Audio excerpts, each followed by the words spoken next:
अस्सलाम वालेकुम, मेरा नाम है राहत जुमान और एक नई वीडियो के साथ आप लोगों के सामने हाजिर हूं और आप देख रहे हैं health care professional YouTube channel.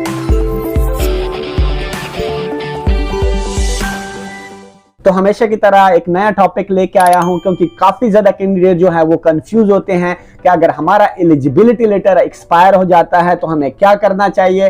तो आप लोगों की ये सारी कंफ्यूजन दूर करने वाला हूं। आप लोगों से एक रिक्वेस्ट है कि काइंडली मेरे चैनल को कर ले सब्सक्राइब, क्योंकि इसी तरह अपडेट आपको मिलते रहेंगे जो आपके काम आ सकते हैं। तो चलो टॉपिक की तरफ बढ़ते हैं। जो आज का टॉपिक है वो ये है कि अगर आपका एलिजिबिलिटी लेटर जो आपको मिल जाता है या एमओएच एवोल्यूशन लेटर अगर आपका एक्सपायर हो रहा है या हाथ का आपका जो 90 डेज का आपको मिल जाता है, अगर वो आपका एक्सपायर हो रहा है तो हमें क्या करना चाहिए। तो सबसे पहले डीएचए जो दुबई हेल्थ अथॉरिटी का जो एलिजिबिलिटी लेटर है वो आपको 1 साल के लिए अगर आपको मिल जाता है तो वो 1 साल के लिए एलिजिबल होता है। मतलब यह है कि आपने 1 साल के अंदर अंदर आपने जॉब ज्वाइन करनी है।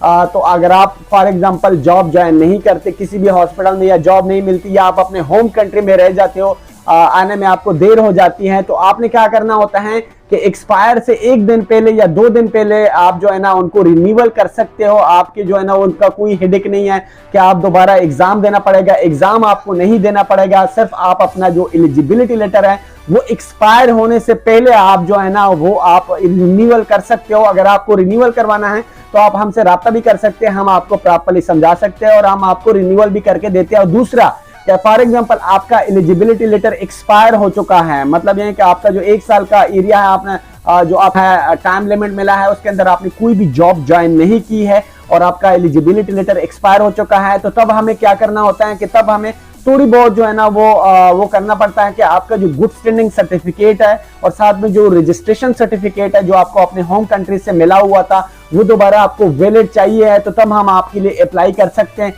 सम टाइम अगर आपका टाइम ज्यादा एक्सपायरी के अंदर हो जाता है तो वो क्या कहते हैं कि जब आप अप्लाई करते हो रिन्यूअल के लिए तो तब वो आपसे सम टाइम पूछ लेते हैं कि आपने जो गैप है जो डेटा फ्लो का एक्सपीरियंस का, वो आपको एक्सपीरियंस लेटर का डेटा फ्लो करना पड़ेगा एंड देन तब आप एलिजिबिलिटी लेटर के लिए दोबारा अप्लाई कर सकते हैं। आपको एग्जाम नहीं देना पड़ता, एग्जाम आप 5 साल तक नहीं दे सकते। फॉर एग्जांपल 5 साल तक आप दोबारा इसी तरह रिन्यूअल कर सकते हो। अगर आपको जॉब नहीं मिलती तो 5 साल तक आपने नहीं मिलना। फॉर एग्जांपल आपने 5 साल तक भी आपने कहीं भी जॉब ज्वाइन नहीं की तो दोबारा आपको एग्जाम लिखना पड़ेगा, एग्जाम देना पड़ेगा।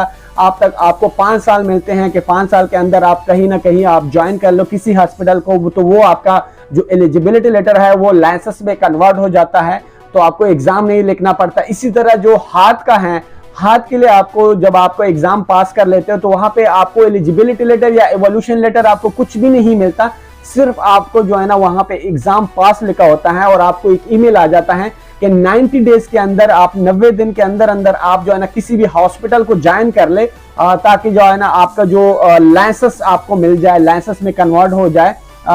तो आपने किसी भी हॉस्पिटल में ज्वाइन करना होता है। अगर आप किसी भी हॉस्पिटल में 90 डेज के अंदर जॉब नहीं मिलती है, ज्वाइन नहीं करते किसी भी सूरत में, तो टेंशन लेने की जरूरत नहीं है। दोबारा आपने उसी तरह एप्लीकेशन सबमिट करनी होती है जिसी तरह आपने ताम के लिए पहले एप्लीकेशन सबमिट की थी, तो उसी तरह एप्लीकेशन आप जो है ना सबमिट कर सकते हैं और आपको 90 डेज और मिल सकते हैं। इसी तरह 5 साल तक आपने कोई भी जॉब आपने ज्वाइन अगर नहीं की तो आप उसको दोबारा रिन्यू कर सकते हो 5 साल तक। अगर 5 साल तक आपने कोई भी जॉब ज्वाइन नहीं की हाथ के अंदर तो दोबारा आपको एग्जाम लिखना पड़ता है, तो आपको 90 डेज का टाइम मिलता है, तो इसी तरह दोबारा आप रिन्यू कर सकते हो। और साथ में आपको मैं बताता चलो कि जो एमओएच का है, मिनिस्ट्री ऑफ हेल्थ का है, उसका ये टेंशन नहीं है, वो आपको 5 साल तक के लिए मिल जाता है। एक दफा एलिजिबिलिटी लेटर ना एमओएच एवोल्यूशन लेटर मिल जाता है, वो आपका एक्सपायर नहीं होता। 5 साल तक के लिए आपने किसी भी हॉस्पिटल में जो है ना आपने ज्वाइन करना होता है। हाँ, अगर काफी ज्यादा टाइम हो जाए, 1 साल से ज्यादा का गैप आ जाए या 2 साल का गैप आ जाए, आपने किसी हॉस्पिटल को ज्वाइन नहीं किया,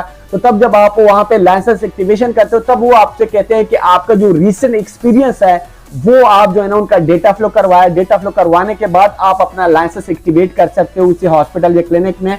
तो ये सारी कंफ्यूजन जो है ना आपकी मैं दूर कर ली है कि आपकी लाइसेंस जो अगर एक्सपायर हो जाए। और एक और चीज जो मैं आप लोगों को बताता चलूं कि एलिजिबिलिटी लेटर या एमओएच एवोल्यूशन लेटर या जो हाथ का एग्जाम पास करते हो तो वो जो आपको मिला होता है वो इनिशियली एक लेटर होता है कि उस बेस पे आप अपना जॉब सर्च कर सकते हो, और जो आप किसी हॉस्पिटल में जॉब ज्वाइन कर लेते हो तो आपका जो एलिजिबिलिटी लेटर है वो आपके क्लिनिक वाले एक्टिवेट कर लेते हैं अपने हॉस्पिटल के अंदर, अपने क्लिनिक के अंदर, अपने लेबोरेटरी के अंदर या अपने फार्मेसी के अंदर।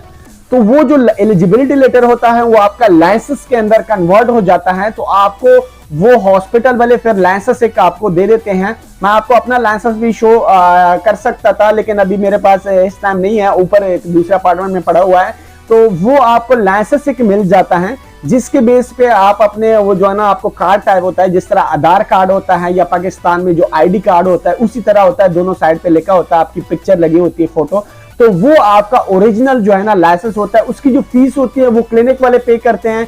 उसकी 1000 जो है ना 20 दरहम, 1020 जो एलाइड हेल्थ वाले हैं उनके लिए 1020 है दरहम फीस होती है, जो कि क्लिनिक वाले हॉस्पिटल वाले पे करते हैं। जबकि डॉक्टर्स के लिए वो 3030 दरहम फीस होती है, जो कि वो जो क्लिनिक वाले होते हैं वो पे करने होते हैं, उन लोगों ने पे करने होते हैं। आपका इसमें पे करने का कोई चक्कर नहीं होता। अगर आपसे कोई डिमांड करे तो वो आप उनको कहें कि आप लोगों ने पे करनी होती है, क्योंकि आप एक्टिवेट कर रहे हैं। तो ये सारा जो है ना मैंने आपको क्लियर करके बता दिया। आई होप कि आप लोगों के जितने क्वेश्चन है वो इस वीडियो के थ्रू क्लियर हो चुके हैं। तो कहना अगर फिर भी आपके माइंड में कोई सवाल है तो आप मुझसे इस कमेंट बॉक्स में या व्हाट्सएप पे आप मेरे साथ राब्ता कर सकते हैं। अगर किसी ने आपने रजिस्ट्रेशन प्रोसेस करवाना है तो हम आपको प्रोफेशनली रजिस्ट्रेशन प्रोसेस करवाते हैं, कोई मसला नहीं रहता। तो आप हमसे कांटेक्ट कर सकते हैं। अगर फिर भी सवाल है तो आप कमेंट बॉक्स में जरूर बताएं, और नेक्स्ट वीडियो किस चीज पे बनाए आप मुझे सजेस्ट कर सकते हो। तो मिलते हैं नेक्स्ट वीडियो में, तब तक के लिए अल्लाह हाफिज।